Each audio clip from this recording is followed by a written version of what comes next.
Word problems on fraction, यानी जब आप तीसरी, चौथी में, छठी में, सातवीं में पढ़ाते हैं तो मैथ में वर्ड प्रॉब्लम आते हैं फ्रैक्शन से मुताल्लिक़, वो क्या हो सकते हैं।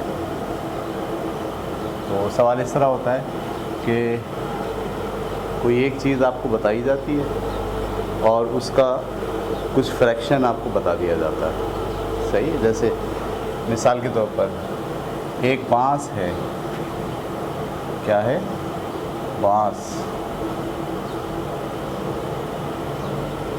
उस बांस का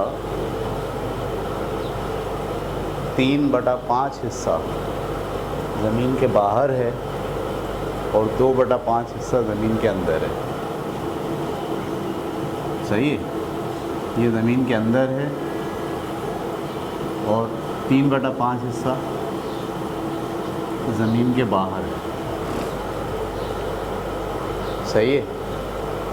अगर ज़मीन के बाहर वाला 15 मीटर हो तो टोटल बांस कितना होगा,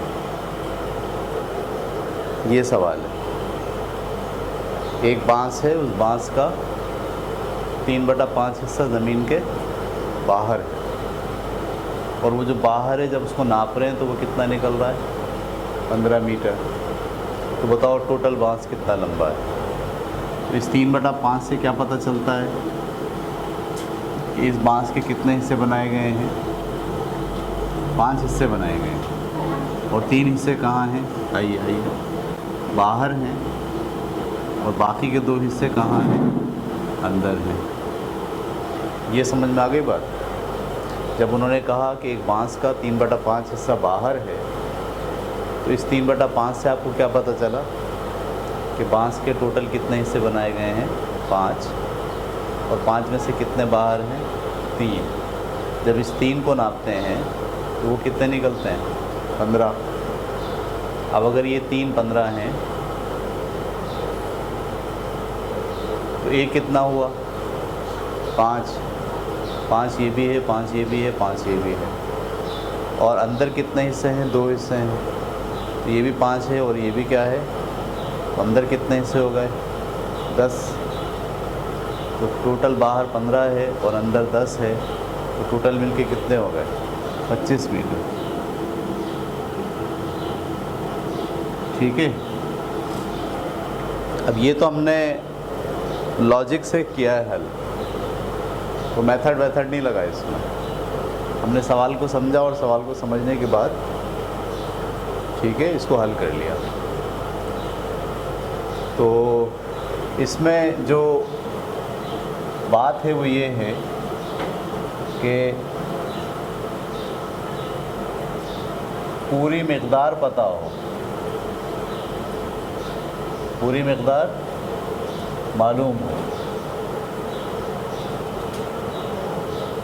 और फ्रैक्शन पता हो, फ्रैक्शन मालूम करनी हो।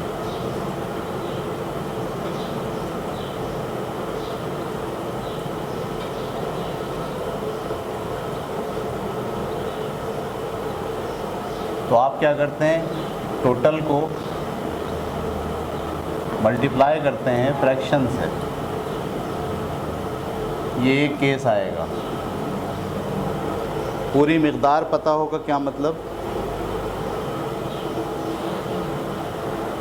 आपसे कहा जाए कि मेरे पास 5,000 रुपये हैं। सवाल ये हो, काशिफ के पास 5,000 रुपये हैं।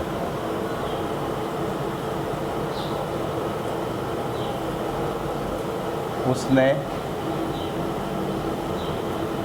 अपनी रकम का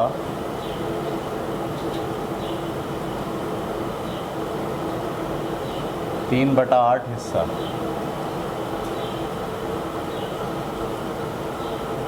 अपने भाई को दे दिया। ऐसे सवाल आते हैं, भाई को दे दिया,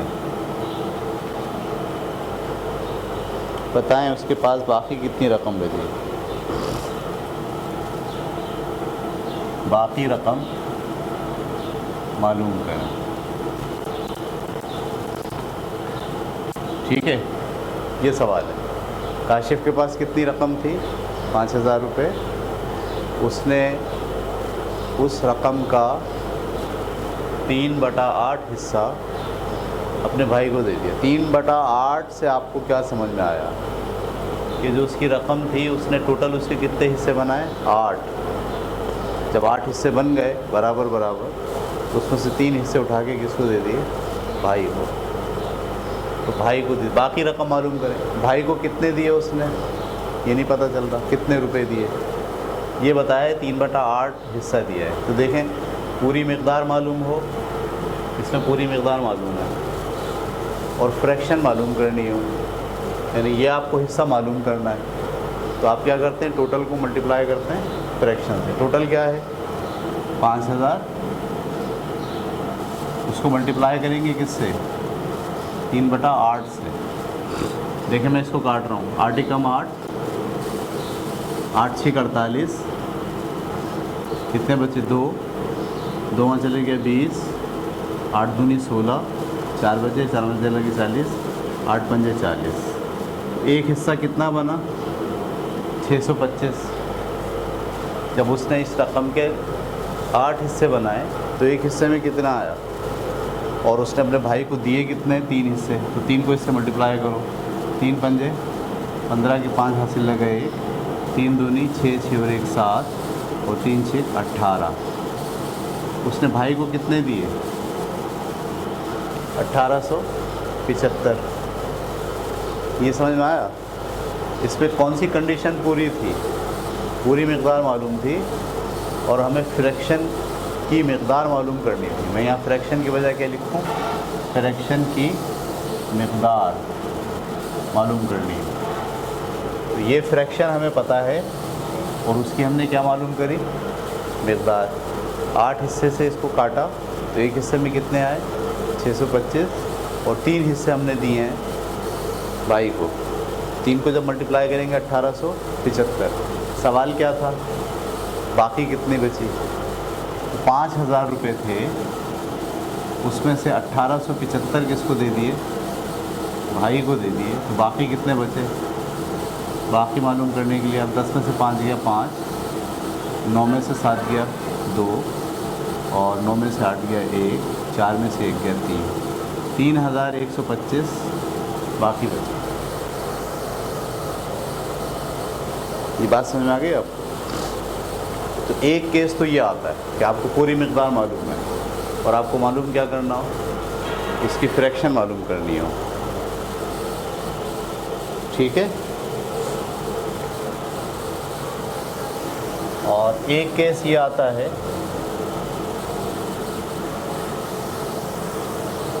इसका फार्मूला क्या था? टोटल को मल्टीप्लाई करते हैं किससे?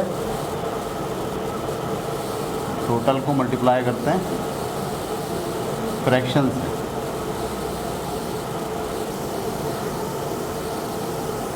दूसरा केस जो होता है वो ये है कि आपको कुल रकम मालूम ही नहीं होती, कुल मिक़दार नामालूम हो।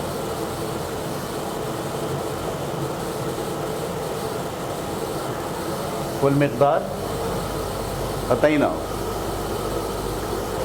और फ्रैक्शन की मिक़दार मालूम हो। फ्रैक्शन की मिक़दार मालूम हो, फिर आप क्या करते हैं? फिर आप टोटल को डिवाइड करते हैं उस फ्रैक्शन से। ये दूसरा केस है। मिसाल देता हूँ मैं आपको। मिसाल, सवाल यहाँ लिख रहा हूँ। काशिफ के पास कुछ रकम थी,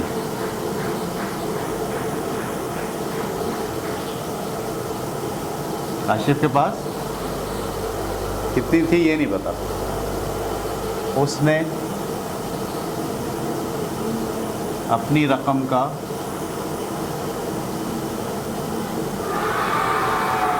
3/8 हिस्सा अपने भाई को दे दिया।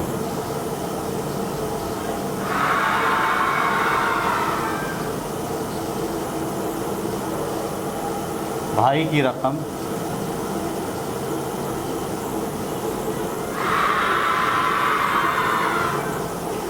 कितनी निकली थी हमारी इस पर?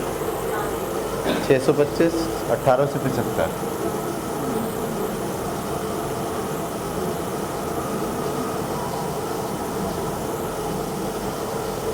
काशिफ के पास कुछ रकम थी, उसने अपनी रकम का 3/8 हिस्सा अपने भाई को दे दिया। भाई ने जब वो रकम गिनी तो कितनी निकली? 1875। कुल रकम मालूम करें, कुल रकम मालूम करें।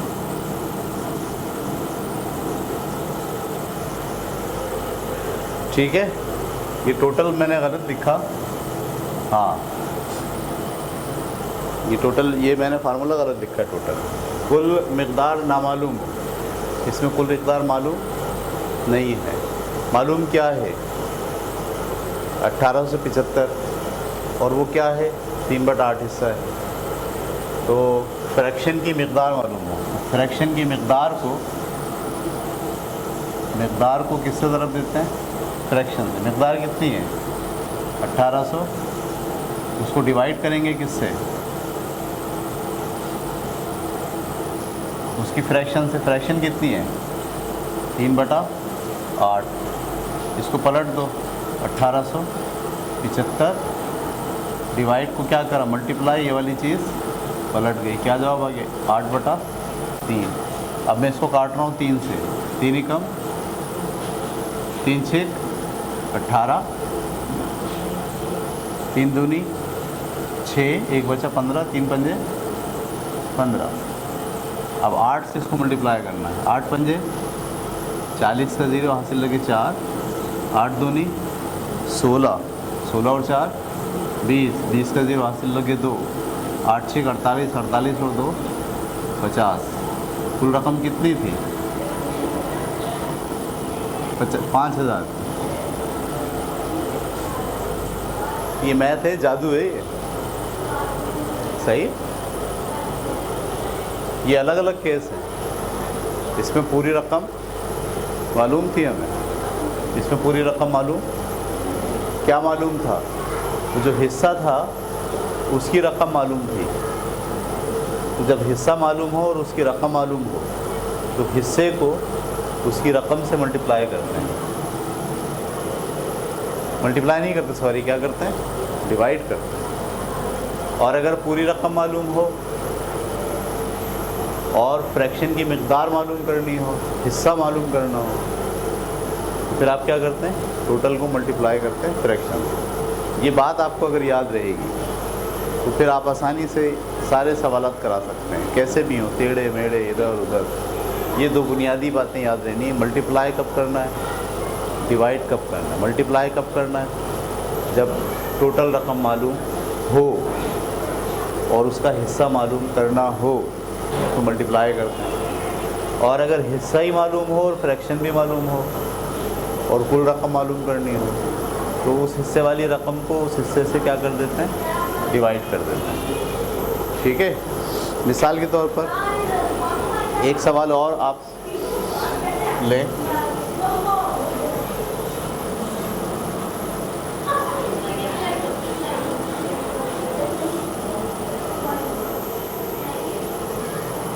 काशिफ के पास यही सवाल दोबारा से। काशिफ के पास कुछ रकम थी,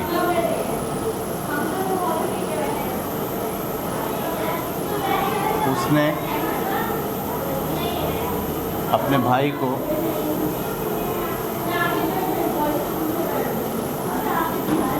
3/8 हिस्सा दे दिया।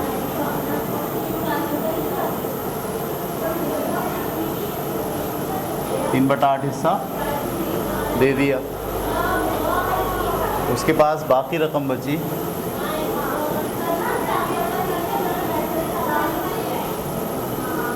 बाकी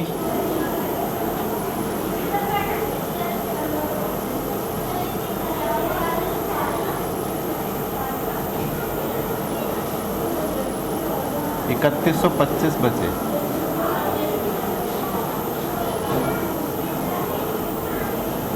कुल रकम मालूम करें।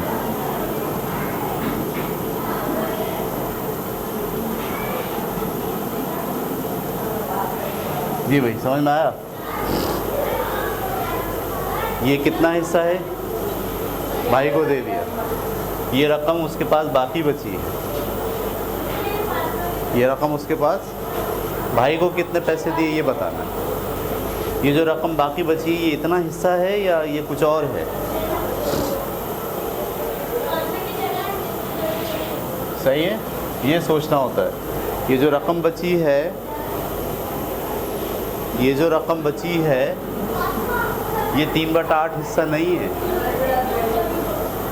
3/8 हिस्सा तो किसके पास गया है, भाई के पास।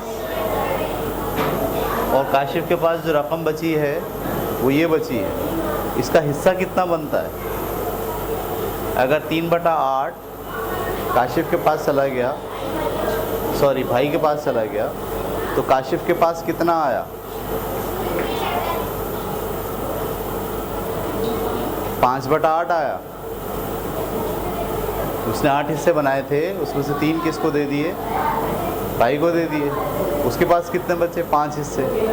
जो हिस्से उसके पास बचे हैं उसकी रकम ये बनती है। तो इस रकम को किससे मल्टीप्लाई करेंगे? 3125 को अब डिवाइड करना है किससे? तो 3/8 से नहीं, क्योंकि 3/8 तो किसके पास गया है, इसको डिवाइड करना है 5/8 से। जो रकम है उसको उसी के हिस्से से डिवाइड करना है। ये रकम किसकी है, काशिफ की। तो काशिफ के पास हिस्सा कितना आया है, 5/8। तो 5/8 से इसको डिवाइड कर दें। 3, 1, 2, 5 डिवाइड को मल्टीप्लाई करेंगे तो क्या हो जाएगा, 8/5। 5 से इसको काटो, 5 से कम 5, 5 6 30, 1 बचा 12, 5 दूनी 10, 2 बचे 25, 5 पंजे 25। 8 को 8 पंजे 40 के 0 हाथ से लेके 4, 8 दूनी 16 और 4 20 के 0 हाथ से लेके 2, 8 6 48 16 50। कुल रकम कितनी होगी, 5000। सही है, ये इसमें ट्रिक है। क्या ट्रिक है? अच्छा, इस सवाल में भी कुल रकम मालूम करनी है। तो जब भी कुल रकम मालूम करनी हो क्या होगा, और मिक़दार को फ्रैक्शन से डिवाइड करना है। ये मिक़दार किसकी है, काशिफ की। काशिफ के पास कितनी फ्रैक्शन पहुंची है, वो ये नहीं पहुंची है। अब इस सवाल के अंदर टीचर क्या करते हैं, इसको इससे मल्टीप्लाई कर देते हैं या इसको इससे डिवाइड कर देते हैं। इसको इससे क्यों डिवाइड कर रहे हैं, ये तो किसका हिस्सा है, जो भाई को दिया है। और ये रकम कौन सी है, जो काशिफ के पास है। तो काशिफ की रकम को काशिफ के हिस्से से डिवाइड करना पड़ेगा। तो काशिफ की रकम ये है, काशिफ का हिस्सा क्या होगा, ये 3/8 कह रहा है कि भाई को दिया है, तो बाकी क्या बचा, 5/8 काशिफ के पास बचा। तो इसको मैंने 5/8 से डिवाइड करके जवाब निकाल दिया। ठीक है, बस आज के लिए इतना काफ़ी है।